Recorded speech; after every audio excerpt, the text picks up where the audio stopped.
Je lui ai donné une petite caresse sur la tête, mais maintenant, elle grogne contre quiconque essaie de me toucher. Bienvenue dans le monde fantastique de la science-fiction. Laissez un commentaire en nous disant d'où vous regardez cette histoire aujourd'hui. Si vous avez aimé, abonnez-vous, s'il vous plaît. Blake Vaughn avait toujours été un homme discret. Mais après avoir perdu ses accréditations diplomatiques dans un scandale qu'il n'avait pas provoqué, il s'était renfermé sur lui-même. Cette nuit-là, il était censé charger des caisses scellées à un spatioport, où la confiance était une vertu, mais qui a conduit à sa chute.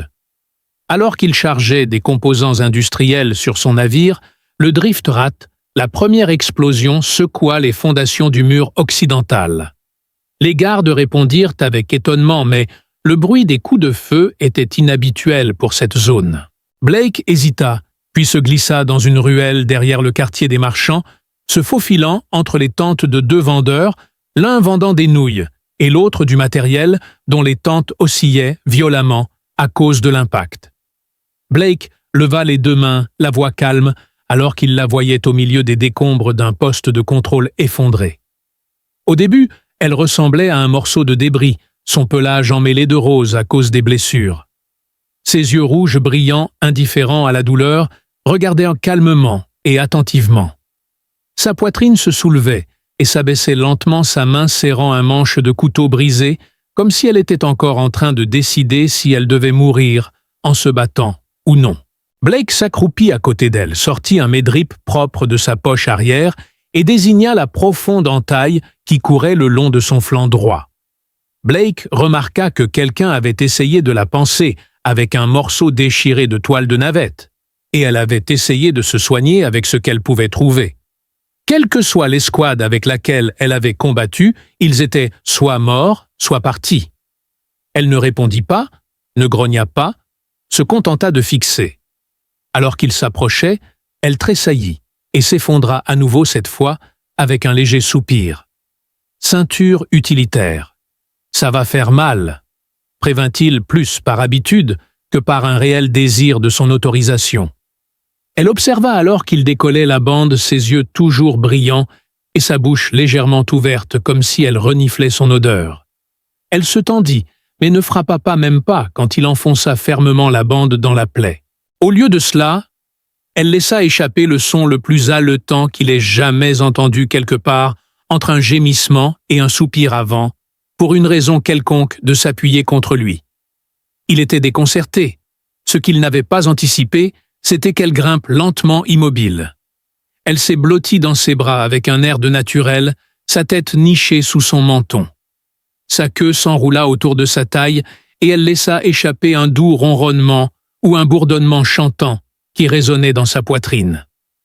Ses instincts lui ordonnaient de fuir, mais quelque chose de plus profond, un sentiment de reconnaissance, lui disait de ne pas le faire.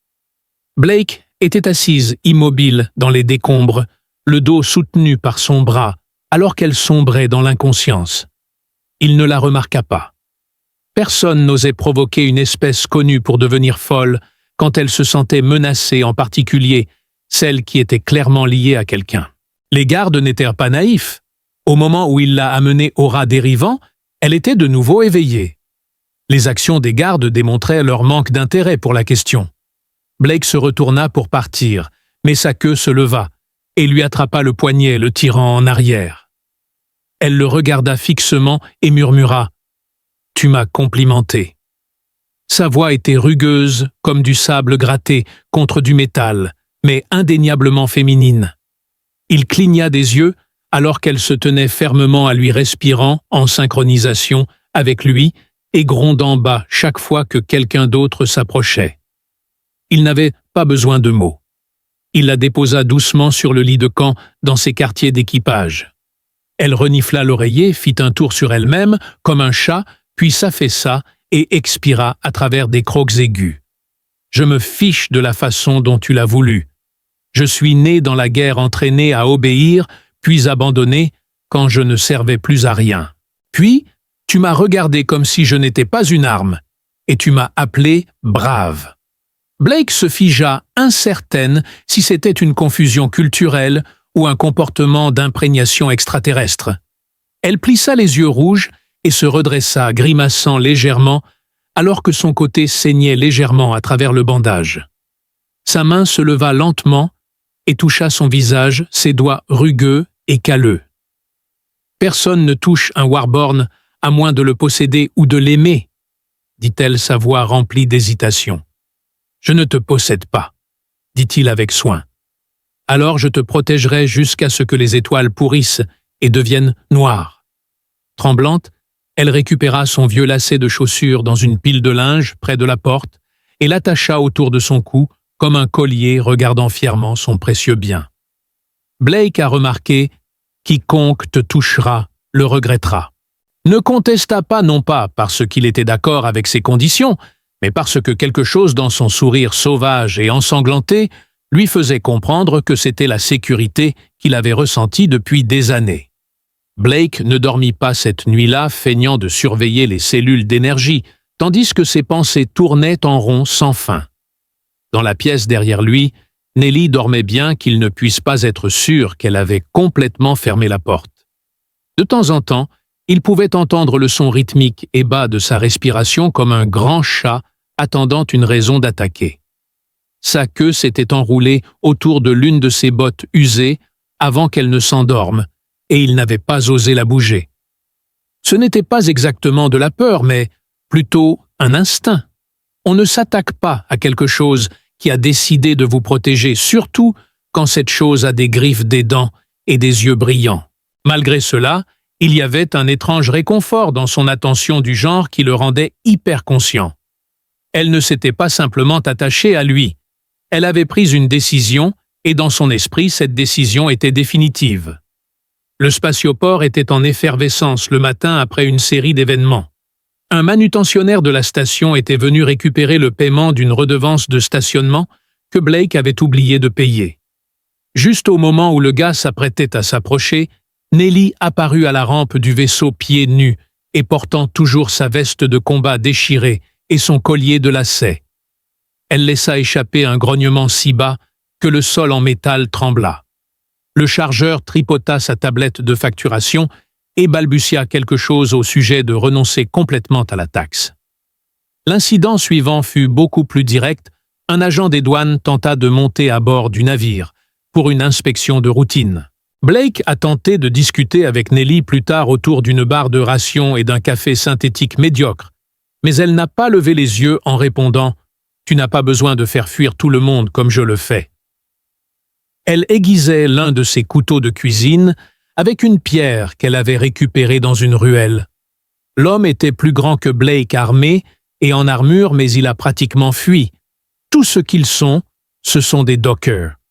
Elle lui lança un de ces regards lents et délibérés qui transpercent ses excuses comme un laser. « Je sais ce que les gens pensent quand ils voient quelqu'un comme moi. Vous voulez croire qu'ils sont décents, mais ils ne le sont pas. C'est bien. Qu'ils me craignent. Je me soucie seulement de ce que vous pensez. » Il fut stoppé net par son affichage de loyauté sans filtre, qui était plus difficile à digérer que n'importe quelle menace. Il n'était pas habitué à être la priorité de quelqu'un. Plus tard, quand il se rendit au marché inférieur pour acheter des bobines de refroidissement de rechange, elle le suivit sans un mot. Jamais elle ne marcha côte à côte avec lui. Au lieu de cela, elle le suivait de près, à jamais, plus de 5 pieds de distance. Les vendeurs murmuraient sous leur souffle en réponse à sa présence et quelques-uns baissèrent même la tête de honte. Lorsqu'ils atteignirent la galerie supérieure, Blake s'abstint de discuter et Nelly fracassa le comptoir du marchand en deux avec son poing. L'homme a été justement puni. Une Nelly curieuse inclina la tête et dit « Que es-tu » Il parla fermement, exigeant qu'elle lui fasse confiance pour se débrouiller. Elle resta silencieuse un moment avant de s'approcher lentement de lui, ses yeux rouges, révélant une pointe de vulnérabilité. Il a dit « Tu agis comme si j'étais un os, que tu ne veux pas qu'on te vole. Tu ne peux pas traiter les gens comme des menaces, juste parce qu'ils existent. » Ses oreilles, petites et pointues, sous sa tignasse de cheveux blancs, ont légèrement tressailli.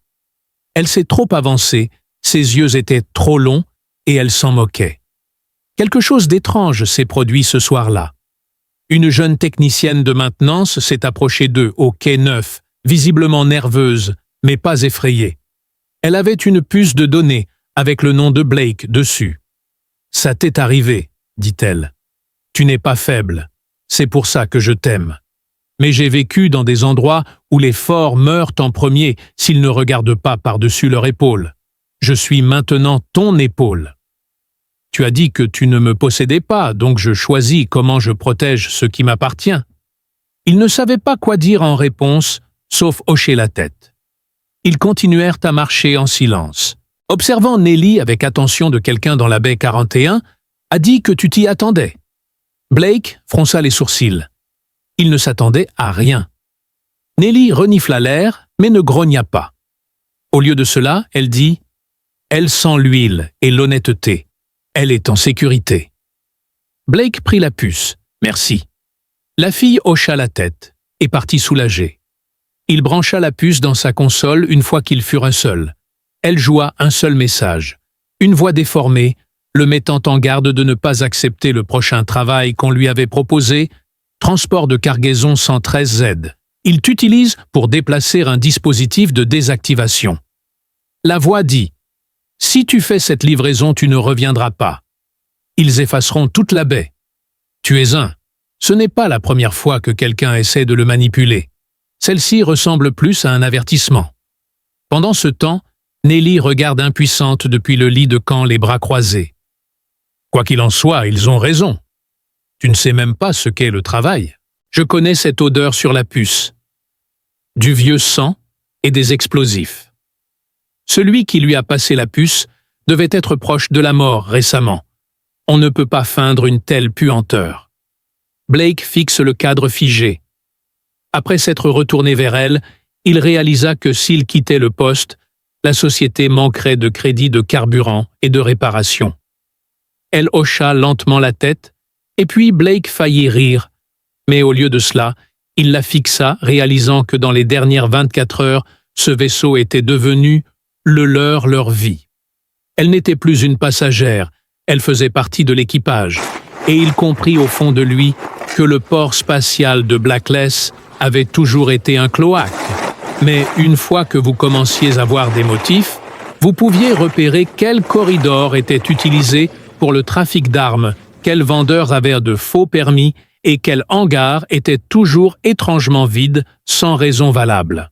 Blake avait rampé à travers les égouts de la bureaucratie interstellaire assez longtemps pour savoir que la corruption n'était pas cachée. Elle était baignée dans le néon et les rapports déposés. Cependant, savoir cela ne rendait pas les choses plus faciles lorsqu'il réalisa que le travail qu'il avait presque accepté n'était pas seulement non éthique, c'était un. Quelqu'un l'avait averti d'un assassinat planifié et il était encore plus troublé par le fait que cela soit enveloppé dans du papier d'emballage que s'ils avaient essayé de le tuer directement. La voix n'était pas familière, et le schéma de parole était prudent, mesuré et émotionnellement neutre, comme si quelqu'un avait été entraîné à supprimer les indices. L'aspect le plus suspect, cependant, était la précision avec laquelle celui ou celle qui connaissait sa voie de navigation le manifeste de cargaison, et même le fait que le Blake se frotta les tempes et murmura « Quelqu'un tire les ficelles ». Nelly, assise en tailleur sur le comptoir avec une griffe taillant distraitement des spirales dans une boîte de rations, dit « Cela signifie que nous sommes sur le tableau. Mieux que d'être insignifiant. Tu penses qu'être chassé nous rend importants. Être utile nous rend dangereux. Je préfère que ce soit comme ça. » Elle avait été plus silencieuse aujourd'hui, mais pas de manière sombre. Au lieu de cela, elle avait été plus observatrice, l'espionnant lui et tout ce qui l'entourait. Blake avait vu des soldats en particulier, ceux entraînés pour le combat, se fixer sur leur cible, et chaque mouvement qu'ils faisaient imitant le comportement de Nelly. Cependant, la version de Nelly était différente. Elle ressemblait davantage à un étrange mélange d'affection et de loyauté instinctuelle, comme si la constitution génétique de son espèce incluait une fusion émotionnelle codée en dur. Bien qu'elle ne soit pas possessive, Elle était territoriale, et Blake se tourna pour lui faire face. « Tu as ignoré les terminaux », pensa-t-elle, alors qu'elle sautait du comptoir pieds nus sur le sol et touchait une console murale ancienne que Blake utilisait rarement. Ce sont les emplois non filtrés qui n'étaient pas annoncés sur le tableau central, ceux qui étaient trop sales désespérés, ou les deux, mais ils étaient toujours réels. Blake se pencha, plissant les yeux, et lut tout cela. « Je peux déchiffrer 7 langues et 24 métiers cryptés. » Elle parcourut les annonces dont la plupart étaient pour des missions de protection et des trafics de primes, mais quelques-unes étaient marquées de notifications de tués à contact. Une en particulier attira l'intérêt de Blake. C'était pour la récupération de matériel médical d'un vaisseau colonie abandonné, et le paiement était rapide et le délai de retour était dangereux. Trop propre mais réel, j'aime ça. Ils ont accepté le travail fait des préparatifs et ont décollé 3 heures plus tard. Alors qu'ils brisaient l'atmosphère, Blake la regarda depuis le siège de copilote. Elle ne regardait pas les commandes, elle observait les étoiles se brouiller. Qu'est-ce qu'il a demandé? J'écoute le rythme du moteur, l'alignement des pulsations. Je peux dire si un vaisseau va échouer avant qu'il ne le fasse. Tu accélérais trop tôt sur les brûleurs de gauche. Ça fatigue la valve de refroidissement arrière. Blake laissa échapper un rire sec. Tu essaies de prendre mon siège de pilote maintenant. Je ne veux pas voler. Je veux juste tout comprendre. Il se tut. Ses paroles étaient directes et honnêtes, comme si elle avait déjà pris sa décision et ne l'exprimait que maintenant. Le vol se déroula sans incident jusqu'à ce qu'ils descendent dans un champ de débris. Les coordonnées étaient correctes, mais ce qu'ils rencontrèrent n'était pas un épave, mais un piège. Le vaisseau médical était éventré et flottait en morceaux, mais son balise continuait de pulser. Cela suffisait à attirer les récupérateurs et les opportunistes, ce qui signifiait qu'il avait également attiré un autre vaisseau. Noir, armé silencieux et rétrécissant les yeux de Nelly, une voix crépitait dans les communications avertissant que le vaisseau était entré dans un espace de récupération restreint. Blake resta silencieux, ses mains se déplaçant lentement sur le tableau de bord. « Nous n'avons enfreint aucune loi, » dit Nelly, son regard fixé sur lui. « Ils ne sont pas là pour t'arrêter, ils sont là pour t'effacer. » La voix crépitait dans les communications actives, les propulseurs arrière, juste au moment où l'autre vaisseau tirait. Un faisceau de plasma effleura l'aile gauche du Drifterat, brûlant l'extérieur, mais manquant le cœur. Nelly était déjà en train de s'attacher une main agrippant la gâchette de la tourelle d'urgence. Permission de riposter. « Tu n'as pas besoin de permission, » dit Blake entre ses dents serrées. « S'ils nous chassent, ils ont fait leur choix. » Les 10 minutes suivantes furent un flou de tirs esquivés, de manœuvres de contre-propulsion et de l'efficacité terrifiante de Nelly avec le railgun. Elle n'hésitait pas. Elle ne ratait jamais. Chaque tir qu'elle tirait, à l'aveugle sur un système clé-capteur, communication, guidage, stabilisateur. Au moment où ils désactivèrent les armes de l'ennemi, Blake avait fait faire un tour au Drifterat derrière un amas de débris et avait éteint tout sauf le support de vie. Essoufflé, il se tourna vers elle. « Tu as déjà fait ça avant ?»« De nombreuses fois. » Elle essuya une trace de carbone de sa joue avec le dos de son gant déchiré, mais jamais avec quelqu'un à protéger. Ils attendirent en silence jusqu'à ce que le vaisseau noir dérive boitant en hyperespace trop endommagé pour être poursuivi. Une fois qu'il disparut, Blake, enfin, expira Nelly, inclina la cabeza contre elle, reposa Cabezas. « Ils connaissent maintenant ton nom. Tu es devenu plus qu'un simple coursier. »« Ouais, » murmura-t-il, « je l'ai remarqué. On a besoin d'alliés. »« Je n'en ai pas. »« Tu en as maintenant, » dit-elle simplement, puis le regarda dans les yeux. « Et je ne parle pas de moi. Je parle de gens qui se battront si je le demande. Mon ancien réseau Warborn, exilé, oublié. Ils viendront si je les appelle. » Blake ne savait pas ce qui l'étonnait le plus. Quel est ce genre d'influence ou qu'elle l'offrait? Ce n'était plus juste une protection, c'était une préparation à la guerre. T'es sûr de ça? Je ne voudrais pas attacher ton. L'odeur de l'ancienne lacet s'accrochait à ma gorge alors qu'il examinait le collier une fois de plus. C'était un symbole sacré, et elle ne l'avait pas enlevé. Blake s'adossa à son siège, son regard fixé sur les étoiles. Ils ne glissaient plus simplement à travers l'espace.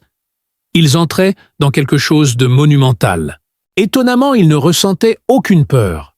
En revenant au spatioport de Blackless, il le trouva plus calme que prévu.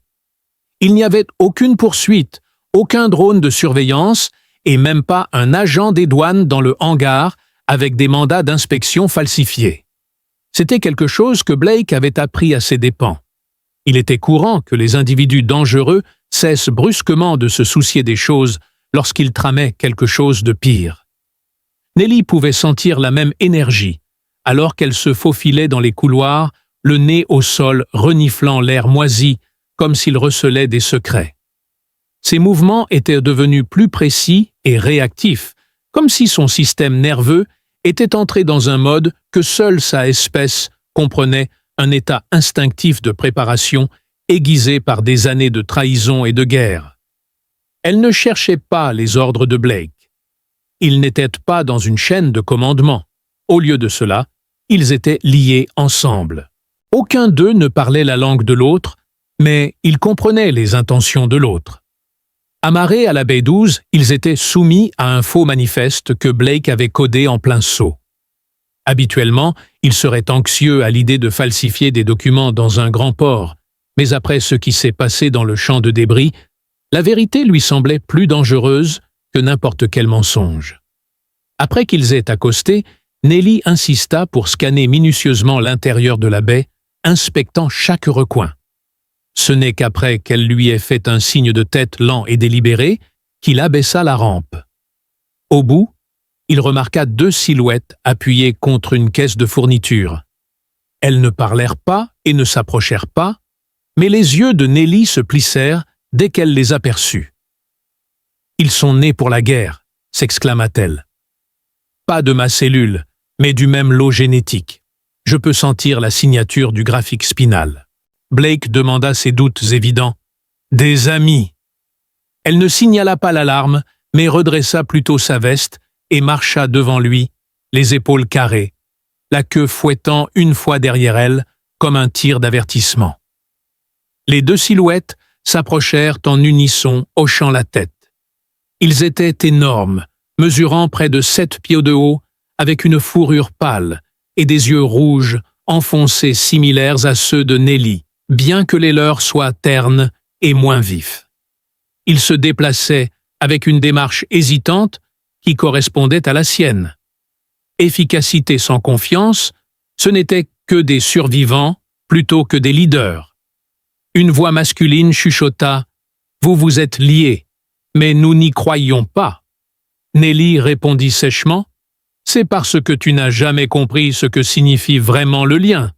Alors, montre-nous. » Blake ne comprenait toujours pas, mais les choses commencèrent à prendre forme lorsque Nelly s'approcha de lui, ses yeux inexpressifs fixés sur lui.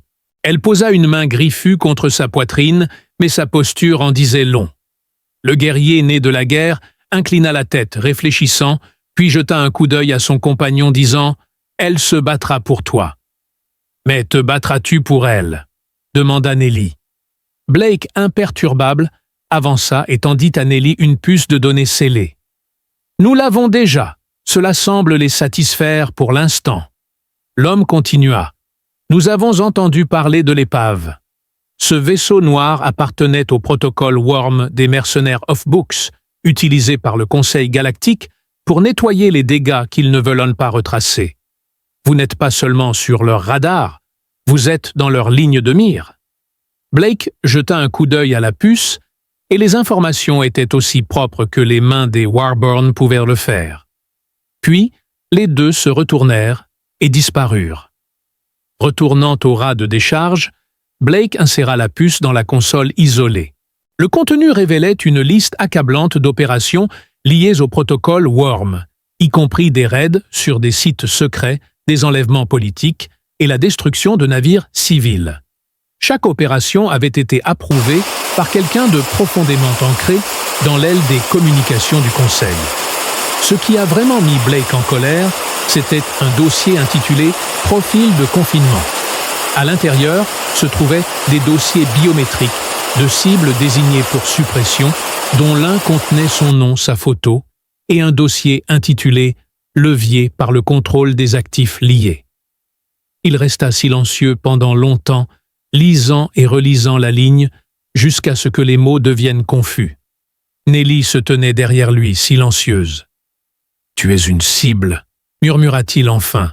« Toi aussi », rétorqua-t-elle. « Mais je suis faite pour survivre. » Blake se tourna pour lui faire face. « Ce n'est pas le but. Alors pourquoi quelqu'un là-bas pense-t-il que tu es mon levier? Ils viendront pour te contrôler ou me blesser d'une manière ou d'une autre à travers toi. » Le sourire de Nelly était froid. Ils ne comprennent pas les conséquences de confronter un né de la guerre. Il se mit face à elle et dit « Nous ne fuirons pas, mais nous ne pouvons pas rester ici non plus. Le Conseil ne permettra pas cela. » Elle rétorqua « Ils n'enverront pas de soldats, mais des diplomates avec des couteaux et des masques essaieront de vous convaincre de me livrer en échange de la paix. Ensuite, ils découvriront que je refuse de négocier avec des trompeurs. » C'était la première fois que Nelly semblait visiblement émue. Sa tête légèrement inclinée et ses lèvres entr'ouvertes comme si elle allait. Au lieu de parler, elle posa sa tête sur son épaule et se pencha pour l'embrasser. Il resta immobile, la laissant respirer sur lui pendant qu'elle caressait son cou. « Je veux clarifier quelque chose, » murmura-t-il. « Je t'ai bien revendiqué. Je ne t'ai pas lié à moi. Tu as choisi cela, mais je le choisis aussi. À partir de maintenant, quoi qu'il arrive, nous y ferons face ensemble. » « Alors qu'ils viennent ?» dit-elle, faisant un petit pas en arrière pour croiser son regard. « Pas besoin de s'inquiéter qu'ils essaient de nous diviser. Ils t'offriront des crédits la liberté et peut-être même ton ancien titre. » 2 heures plus tard, une transmission arriva par un canal sécurisé portant l'insigne du Conseil demandant un contact diplomatique avec Blake Vaughan, anciennement, de l'Alliance du système extérieur de la Terre. Le message était bref et demandait une rencontre avec l'envoyé à l'Observatoire du secteur 7.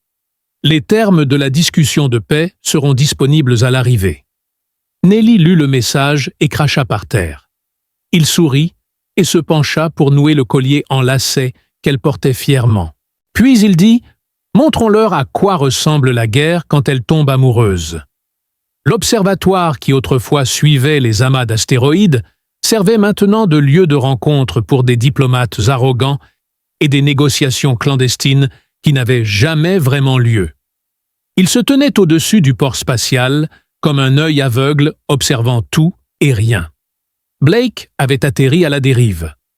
La désobéissance délibérée du rat à ce dock plus près 2 niveaux en dessous de la plateforme désignée était une manière subtile de dire « Je ne suis pas ici pour suivre votre script ». Il savait qu'il remarquerait que Nelly était restée silencieuse pendant la descente. Mais son silence était calculé. Elle observait chaque lecture, scannait chaque évent et cartographiait chaque sortie. Quand ils sortirent enfin, sa queue se mit à frémir une fois enroulée bas et prête. Son collier pendait comme une bannière que nul ennemi n'osait abattre. Blake savait que s'ils osaient essayer aujourd'hui, elle leur ferait regretter. Au lieu de cela, ils marchèrent côte à côte. Traversant le couloir stérilisé vers la salle de conférence, chaque pas résonnant de plus en plus. Pas de garde de sécurité, pas de caméra de surveillance. L'absence de l'un ou l'autre était le signal d'alarme le plus évident. Avec un doux murmure, la porte au bout du couloir s'ouvrit, révélant une chambre illuminée par une lucarne artificielle, vide, à l'exception d'une seule table et de 2 chaises. Un homme, les mains croisées derrière le dos, se tenait derrière la table, son expression à la fois agréable et vide. Il portait un manteau diplomatique sur mesure, avec le léger éclat des dispositifs de défense technologique intégrés, ajoutant à l'air de secret. Le type désigna habilement la chaise et dit « Monsieur » Von, tandis que Nelly restait immobile et que son ami Blake refusait de s'asseoir. Son visage était moyen et oubliable, à l'exception de ses yeux gris pâles, qui étaient anormalement fixes et ennuyés. « Je suis ici pour ouvrir une discussion au nom d'intérêts qui préféreraient éviter l'escalade, » dit l'homme avec un sourire à peine dissimulé. « Vous êtes du protocole des Verts. Je représente un conseil qui utilise de nombreuses agences. Officiellement, je ne suis personne, mais je suis autorisé à vous offrir des options. » Blake jeta un coup d'œil à Nelly, qui croisa son regard et hocha légèrement la tête. Il se tourna de nouveau pour les écouter. L'envoyé tapa sur un petit cube posé sur la table, et il scintilla révélant une liste holographique de crédits de vaisseau et même un faux paquet d'identité. À l'intérieur, je n'ai aucune idée de ce qu'ils font, mais je peux vous dire qu'ils cherchent la réconciliation. En échange de la puce de données complète, vous bénéficierez d'un passage sécurisé hors de l'espace du Conseil, retrouverez votre statut diplomatique précédent et votre vaisseau sera amélioré. En ce qui concerne votre partenaire lié, elle obtiendra une pleine autorisation sous votre parrainage. Blake le regarda avec surprise. « Vous voulez dire qu'elle existe tant que je la garde en laisse ?» dit-il, en se référant à l'actif lié. Était-ce censé être subtil? Le sourire de l'envoyé resta inébranlable. « Vous n'êtes pas le premier homme à être manipulé par quelque chose que vous ne comprenez pas. Elle a été conçue pour un but spécifique. » L'envoyé haussait un sourcil, donc la réponse est non. Blake avança, calme comme jamais. La réponse est l'enfer. Les griffes de Nelly raclèrent le sol métallique, mais elle ne se jeta pas encore. Blake sentit son énergie se tendre comme une corde d'arc, mais il ne haussait pas la voix. « Vous êtes venu ici en pensant que je retournerais dans le système qui m'a rejeté, ou que j'abandonnerais quelqu'un qui m'a choisi quand je n'avais plus rien. » Sans perdre une seconde, Nelly se mit en action, et en un clin d'œil, elle était aux côtés de l'envoyé, ses griffes tendues. Elle s'abstint de le tuer, mais elle s'assura qu'il n'oublierait jamais la sensation de sa main sur sa gorge. D'une voix basse et posée, elle dit à l'envoyé « Vos maîtres devraient savoir qu'il n'est pas à vous, mais à moi. Si vous revenez, je ne me contenterai pas de vous avertir. » Les yeux pâles de l'envoyé se déplacèrent entre les siens et ses lèvres se tordirent d'une manière qui semblait presque amusée. « Vous pensez que c'est de la loyauté? C'est de la programmation. Elle a été conçue pour s'attacher. » Blake se pencha pour l'embrasser. « J'espère, monsieur Von, dit-il en époussetant ses manches, qu'à la fin de tout cela, vous ne regretterez pas de l'avoir laissé libre. »« Drôle, dit Blake, je pensais la même chose de vous. » Sur ce, il tapota son communicateur et activa le protocole de rappel du vaisseau. Le rat de dérive commença à faire tourner ses moteurs, se préparant à une fuite rapide. Nelly laissa tomber l'envoyé recula et redressa son manteau. Il n'y avait ni colère, ni panique, juste une curiosité clinique. De retour au drift rat, Nelly s'assit rigidement au bord du lit de camp. Blake se tenait devant elle, incertain de ce qu'il devait dire. Nelly rompit le silence en demandant « Tu le crois ?» Blake répondit « Non, je pense que tu l'es, mais pas de la manière dont il l'entend, et certainement pas d'une manière qui te rabaisse. » Nelly leva les yeux vers Blake et dit « Je mourrai pour toi, c'est ce qui me fait peur. » Blake s'agenouilla devant elle et posa une main sur son genou, expliquant « Je ne veux pas que tu le fasses. Je veux que tu vives avec moi, pour toi-même. » Blake fut pris au dépourvu lorsque Nelly retira lentement le collier en lacets, semblant le rejeter. Cependant, elle leva ensuite la main pour montrer qu'elle voulait qu'il soit à eux, pas à elle. Il rattacha le collier cette fois-ci, de manière lâche, autour de son cou, symbolisant leur décision partagée, plutôt que la possession. Sa queue effleura doucement son bras, créant une légère courbe. Blake se tenait droit, les épaules lourdes, des conséquences imminentes. Ils ne s'arrêteront pas. Ce n'était qu'un test. Ensuite, nous arrêtons de nous cacher, dit Nelly. Nous allons voir les personnes qui m'ont formé. celle qu'ils ont essayé d'effacer. Nous faisons une tempête dont ils ne peuvent s'échapper. Ignoré Blake la regarda, ne voyant plus la fille qu'il avait sauvée des débris, mais plutôt une puissance que la galaxie avait tenté de contenir sans succès. Maintenant, il allait l'assister dans son rugissement. Le voyage vers la ceinture morte n'était pas quelque chose que Blake avait anticipé, encore moins survécu. La zone était une guerre désolée et sans gouvernement, où des croiseurs abandonnés flottaient comme des pierres tombales, et les satellites fragmentés de colonies depuis longtemps disparues clignotaient leurs signaux de détresse dans l'éternité. Personne n'osait patrouiller la zone commercée avec les marchands ou extraire des minéraux. Elle n'apparaissait sur aucune carte stellaire fiable, mais l'expérience était si authentique pour Nelly que Blake ne lui posa même pas de questions lorsqu'elle utilisa sa mémoire pour entrer les coordonnées et ajuster leur trajectoire de dérive au lieu d'utiliser la technologie. Ce n'était pas un vol spatial ordinaire, c'était un retour à quelque chose de longtemps oublié, et elle ne montra aucun signe de peur tout au long du trajet. Finalement, ils atteignirent une lune mystérieuse, orbitant autour d'une géante gazeuse qui n'avait pas été cartographiée depuis la dernière guerre. Il n'y avait ni lumière, ni balise, seulement le contour déchiqueté d'un transporteur écrasé, partiellement submergé dans la poussière et maintenu ensemble par une détermination pure et des fils exposés. Blake ajusta alors la dérive. Alors que les moteurs s'arrêtaient, Nelly se tenait les mains jointes sur les côtés et le regard lointain. « C'est ici que je suis née », murmura-t-elle, les utilisant non pas comme un objet physique mais comme un code. Blake vérifia les capteurs, mais il ne trouva aucun signe de vie ni de signaux. Y a-t-il encore quelqu'un en vie là-bas?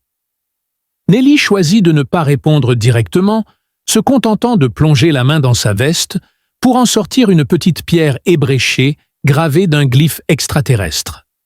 Elle tenait la pierre dans ses deux mains, un symbole de son lien avec le vaisseau spatial, et murmura un son sans langue. Après quelques secondes, les lumières du Drift Ra clignotèrent.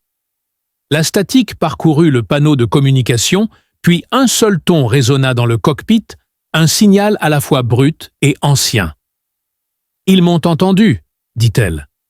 En quelques minutes, des formes commencèrent à émerger des débris. Ce n'étaient pas des soldats, mais plutôt des warbors comme Nelly, avec une armure en fourrure modelée et recousue à partir de ferraille. Leurs armes étaient tenues basses et prêtes, et leurs yeux brillaient d'un rouge pâle dans la brume. Plutôt que de s'approcher du vaisseau le plus grand que Blake ait jamais vu, ses cornes enroulées comme le chef des nés pour la guerre, ne salua pas Nelly avec cérémonie. Il se contenta de grogner. « Tu es revenu. » Nelly répondit. « Ils ont essayé de m'utiliser. Ensuite, ils ont essayé de l'utiliser. Maintenant, ils viendront pour nous tous. » Son regard se tourna vers Blake. Il sent la douceur. Il a une antenne et une cicatrice non traitée sur la poitrine. Il ne dit rien et observa simplement Nelly descendre la rampe seule. Blake resta près de l'écoutille, sa main reposant lâchement sur son arme de poing pour montrer qu'il n'était pas naïf. Blake s'arrêta à côté de Nelly, se tenant droit malgré ses instincts primaires qui hurlaient que ces créatures pouvaient le déchirer en deux. « Je m'appelle Blake Vaughn, dit-il.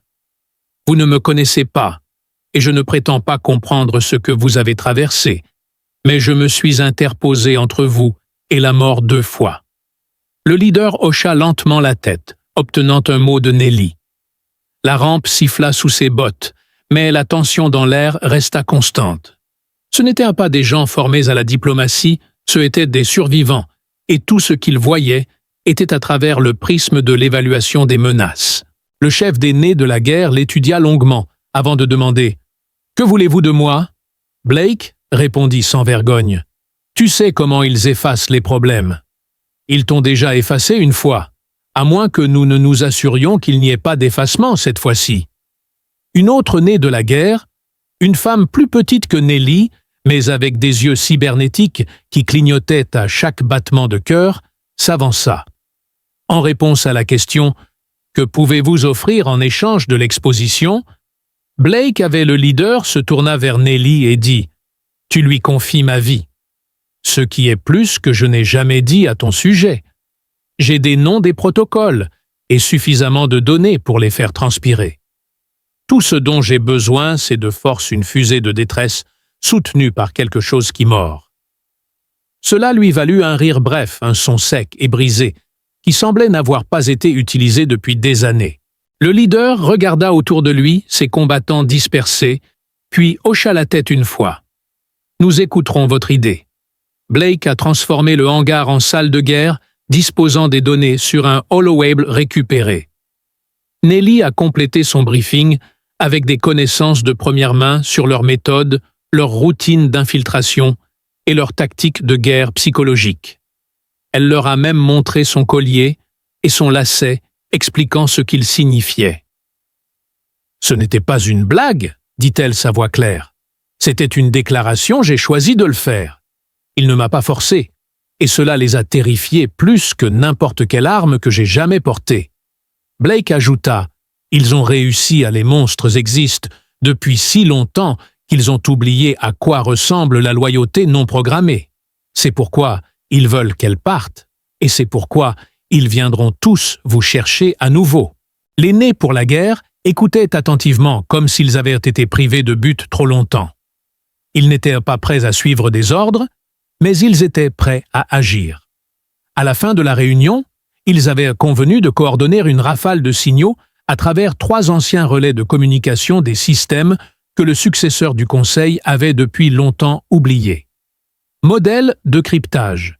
S'ils attaquaient simultanément les 3 avec les bonnes données, cela se répandrait dans chaque système extérieur baie de pirates et port de hors-la-loi, et le Conseil ne pourrait pas le dissimuler.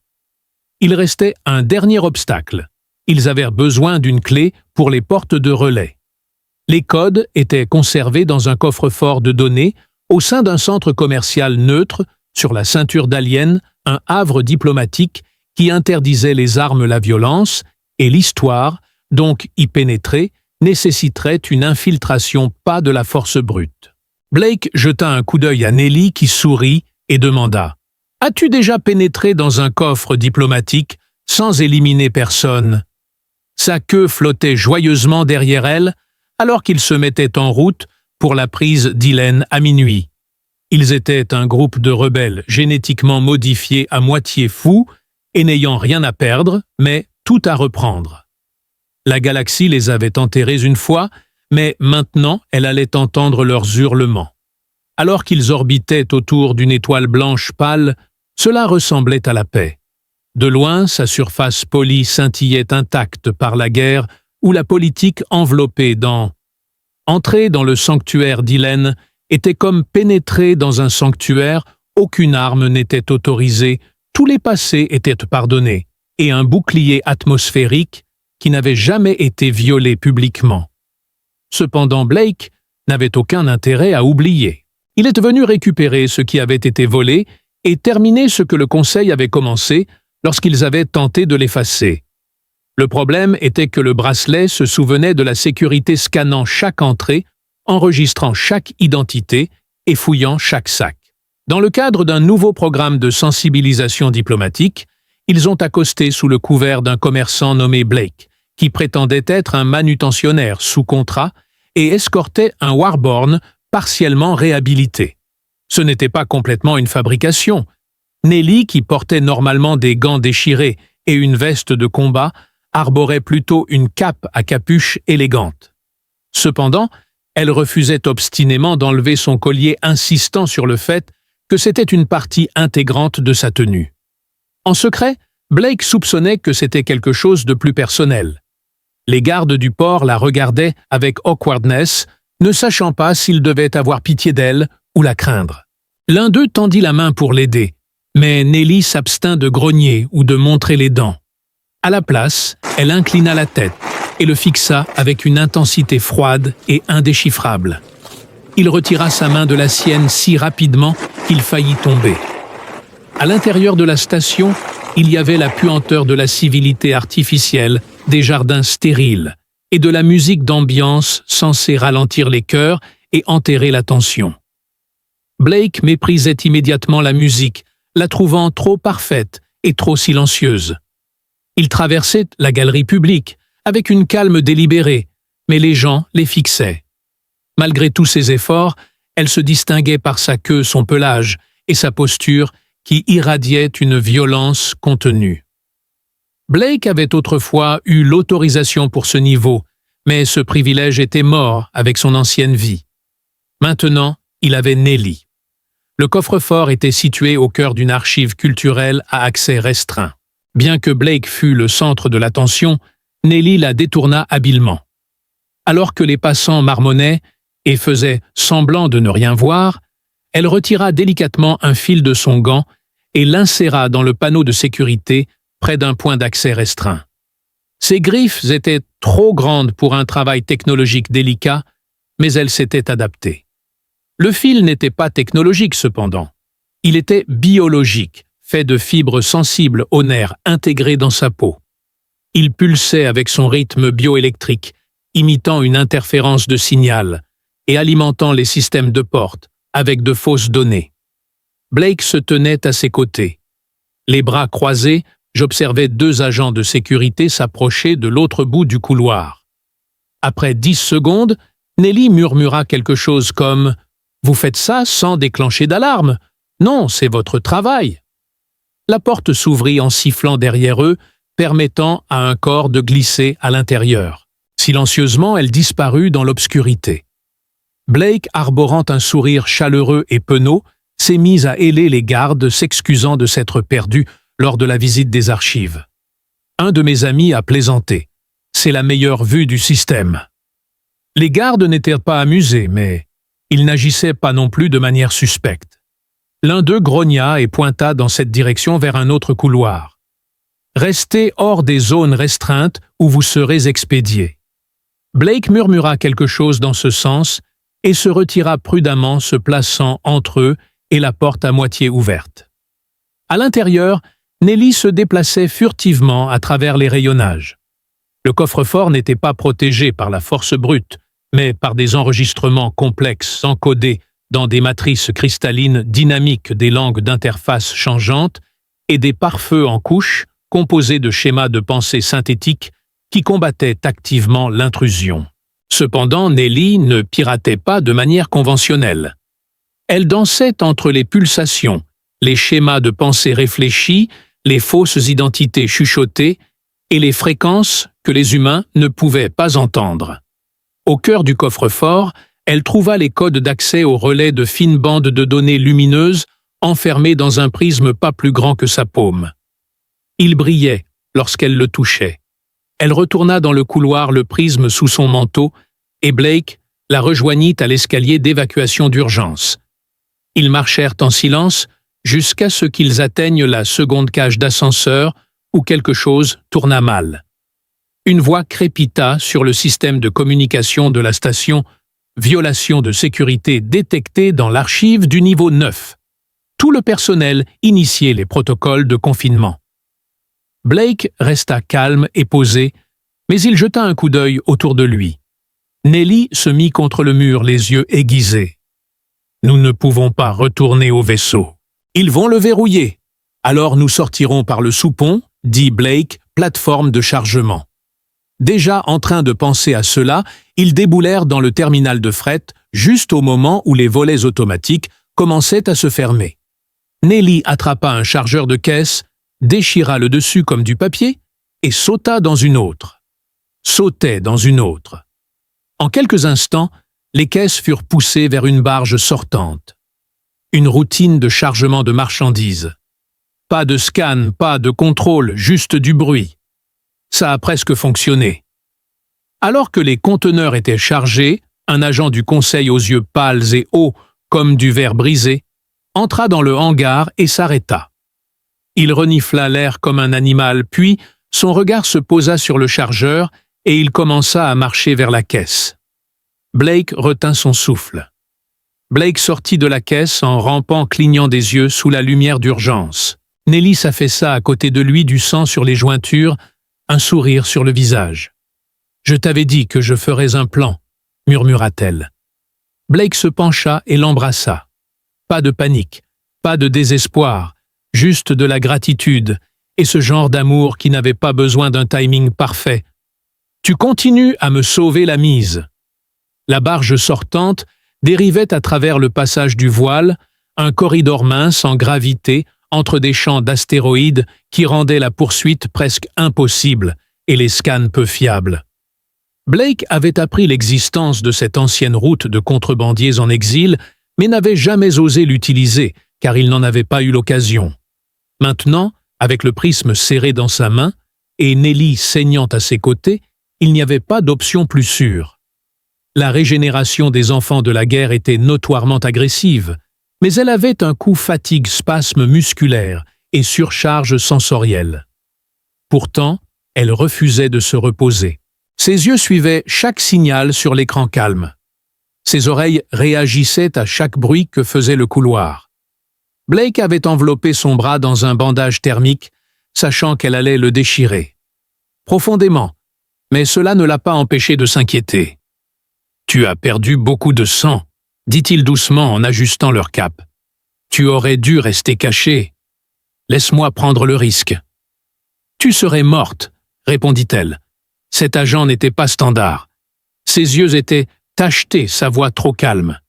Il était fait pour chasser des gens comme moi. Blake la regarda. Ne savait pas s'il devait l'accepter ou la craindre, mais alors que les étoiles tournaient lentement à l'extérieur du hublot, il y trouva du réconfort. Nelly ne le protégeait pas seulement. Elle lui apprenait comment la protéger, même si elle ne le dirait jamais. Chaque action qu'elle entreprenait était une leçon de survie, une invitation à comprendre la partie sauvage de l'univers que nul diplomate n'osait reconnaître. Fait partie d'une colonie minière depuis longtemps abandonnée et réaffectée par la cellule des Warborn avec laquelle il s'était allié. Blake guida la barge à travers le tunnel de docking scellant leur vaisseau alors que le hangar se répressurisait avec un sifflement des anciennes bouches d'aération. Lorsque les portes s'ouvrirent, un grognement familier résonna dans l'ombre. Toujours en vie vint une voix. Le grand leader Warborn d'avant fit son apparition à la lumière flanqué de deux autres chacun armés de métal récupéré et portant des pulsars. Nous avons réglé les relais. La triangulation est complète. Nous avions juste besoin des codes. Blake a remis le prisme. Téléchargez-le partout. Émission simultanée. S'ils essaient de le bloquer, les branches de duplication le feront. La console centrale où un technicien avait les transmetteurs en marche. Alors que le prisme s'emboîtait en place, la station vibrait d'une puissance basse fréquence. Des systèmes anciens se réveillant après des décennies de sommeil. Nelly se tenait à côté de Blake, son équilibre instable mais stable. Une fois que ce signal frappera tout le monde, saura pour le protocole les sites noirs, les missions fantômes et les colonies supprimées. Ils nous traiteront de terroristes. Sans honte. Le collier en lacet pendait autour de son cou déchiré et souillé, mais jamais enlevé. Ce n'était pas une reddition, c'était une promesse. « Ça va », il a demandé doucement. Elle n'a pas répondu tout de suite, puis a dit doucement « Quand je t'ai rencontré pour la première fois, je pensais que tu étais doux, pas faible, juste lisse autour des bords, comme si tu avais été poli par des règles et des attentes. Mais maintenant, Blake a levé un sourcil. Maintenant, je pense que le feu en toi avait juste besoin de quelque chose pour brûler. Il s'est approché. Et toi, j'avais besoin de quelqu'un qui me survivrait. Elle s'est penchée. Soudain, la console derrière eux émit un ton perçant. Le prisme brilla de 1000 feux et pulsa 3 fois. Les données étaient en direct. Les écrans à travers la station s'illuminèrent avec des flux. Des images de laboratoire cachées des ordres du Conseil signés en secret des cartes de W. La voix de Blake mêlait des anciennes diffusions et des nouvelles enregistrées après la prise de l'alien. On nous a dit d'oublier. On nous a dit qu'ils étaient des monstres. Mais les monstres sont ceux qui se cachent dans la lumière et mentent avec des sourires. La vérité brûlera tout ce qu'ils ont construit. Et quand elle le fera, souvenez-vous de qui a allumé l'allumette.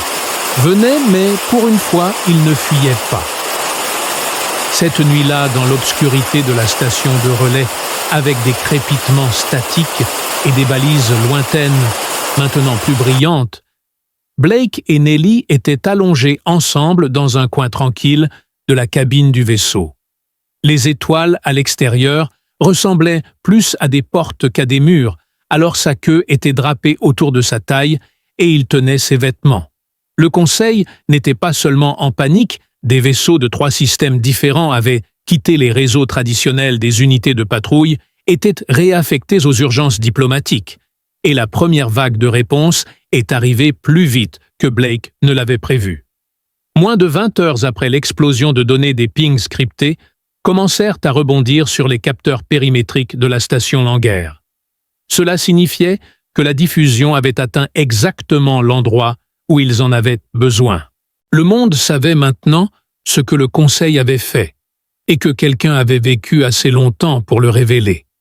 Blake se tenait sur la plateforme de commandement, surplombant la station relais en ruine. L'espace était sombre, l'atmosphère les os d'une bête ancienne. En dessous de lui, des techniciens porteurs de guerre préparaient discrètement des itinéraires d'évasion, démontaient les répéteurs de signal pour empêcher le suivi, et cryptaient les communications sortantes.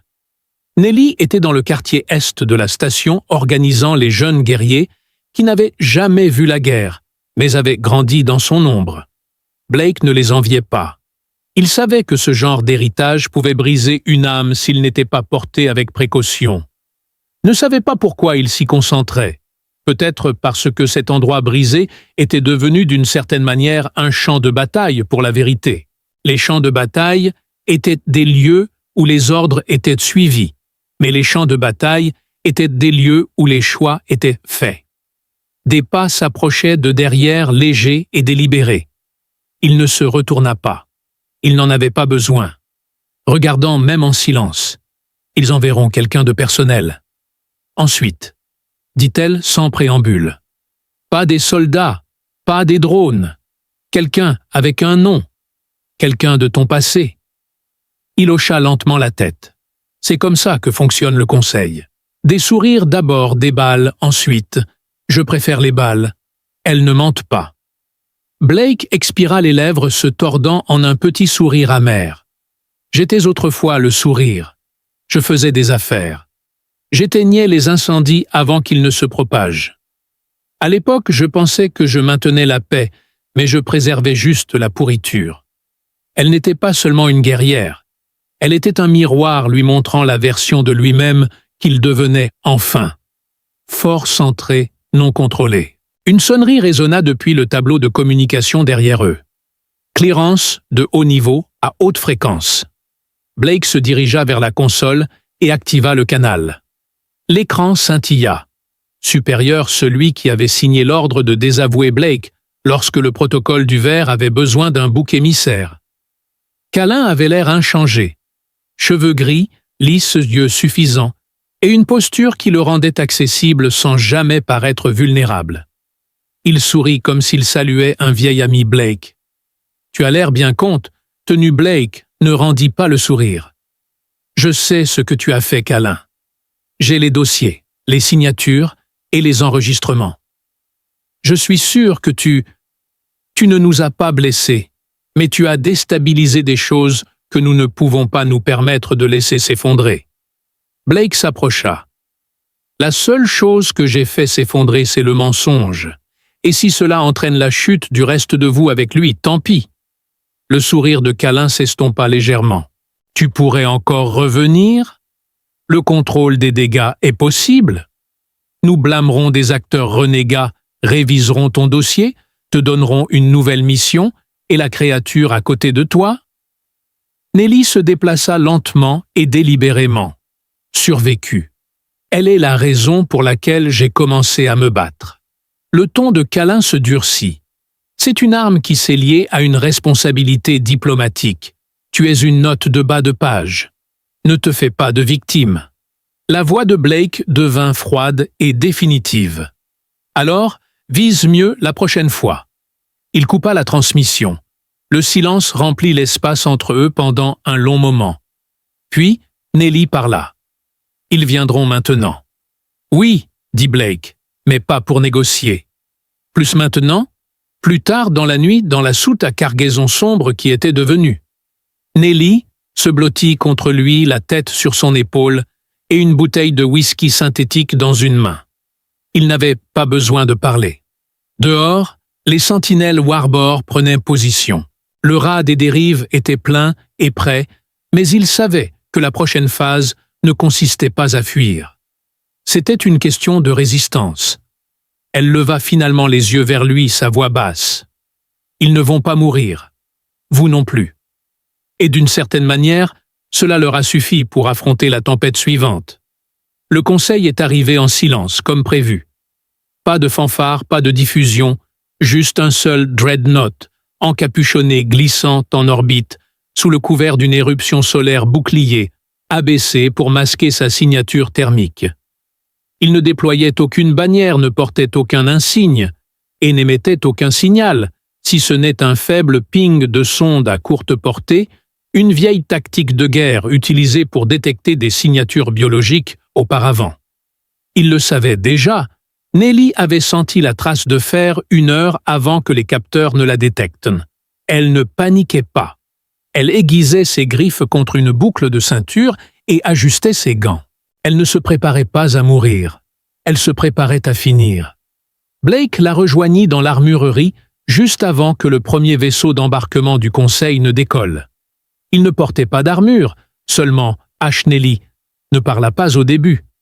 Elle lui tendit simplement un désactivateur de courte portée, léger, bricolé et à peine légal. Il le prit sans hésitation. Puis elle se tourna et glissa sa main derrière son cou, pressant à nouveau leurs fronts l'un contre l'autre. « Pas de regret ?» demanda-t-elle, sa voix calme, mais pas effrayée. Il répondit sans cligner des yeux, seulement que je n'avais pas rencontré Ty de ses crocs. Alors assurons-nous de durer assez longtemps pour profiter du temps que nous avons. La première équipe d'assaut a frappé le pont extérieur de la station en formation serrée. Le Conseil avait formé des sans-visages, se déplaçant comme des horloges, mais il n'avait pas prévu les tactiques des nés pour la guerre, ni été entraîné à la symétrie. Les Warborn ne tenaient pas de ligne défensive. Un bruit sourd, suivi d'un claquement sec, puis du statique sur les communications. Lui et Nelly n'attendaient pas à l'arrière. Ils avançaient ensemble. Elle se déplaçait devant lui, sa queue fouettant les traînées de poussière comme une seconde lame, ses yeux rivés sur chaque mouvement. Blake restait proche, tirant quand c'était nécessaire, se taisant quand elle avait besoin de discrétion. Leur rythme était désormais fluide, naturel, non rehearsé. Blake la tirait proprement entre les capteurs, sans broncher. Ils n'étaient pas chanceux, ils étaient synchronisés. Au moment où ils atteignirent le pont de commandement central, la fumée serpentait dans les couloirs et les communications du Conseil étaient brouillées. Le Dreadnought avait cessé d'envoyer des signaux. Soit ils se regroupaient, soit ils savaient qu'ils avaient perdu le contrôle de l'opération. Blake s'approcha du panneau de commande, le sang séchant le long de son col, et activa la fréquence de contournement. « Te protéger. Cela n'a pas fonctionné. Les Warborn vivent. La vérité est révélée. Et peu importe combien de vaisseaux vous envoyez, nous n'avons pas peur. Nous ne sommes pas des propriétés, nous sommes des personnes, et nous choisissons avec qui nous nous tenons. J'ai choisi elle. » Il coupa la transmission avant qu'il ne puisse la brouiller. Nelly s'appuya contre le mur, à proximité, les griffes flexées, l'adrénaline enfin redescendante. Elle le regarda avec cette même révérence et curiosité. « Tu réalises ce que tu viens de faire? Tu n'as jamais été faible, Blake. Ils t'ont juste convaincu que l'amour était une faiblesse. » Il la regarda. « Et tu m'as montré que c'était de la force. » Ils restèrent silencieux, alors non pas parce qu'il n'y avait plus rien à dire, mais parce que le monde n'avait plus besoin de mots pour valider ce qu'ils avaient construit. Les Warborn se déplaçaient à travers la station derrière eux, traînant ce qu'il restait des agents de maintien dans les zones de détention. Le Drift Rat s'éleva du hangar fissuré de la station réparée avec la technologie des Warborn et désormais plus fort, plus rapide et plus intelligent. Nelly était assise dans le siège du copilote, ses bottes sur le tableau de bord, sa queue de cheval enroulée lâchement autour de la cheville de Blake. Elle ne portait plus sa veste de combat, gardant seulement les gants, et n'importe où, sauf en arrière. Elle sourit. Tant que tu es là. Les étoiles s'étendaient devant eux infinies et non écrites. Le Conseil se regrouperait. La galaxie changerait. Mais cela ne les effrayait pas, car ils s'étaient déjà choisis, et rien guerre politique lignée de sang ne changerait cela. Nelly tendit la main et lui serra la main. « Tu es toujours à moi, dit-elle. Blake serra à son tour. Toujours.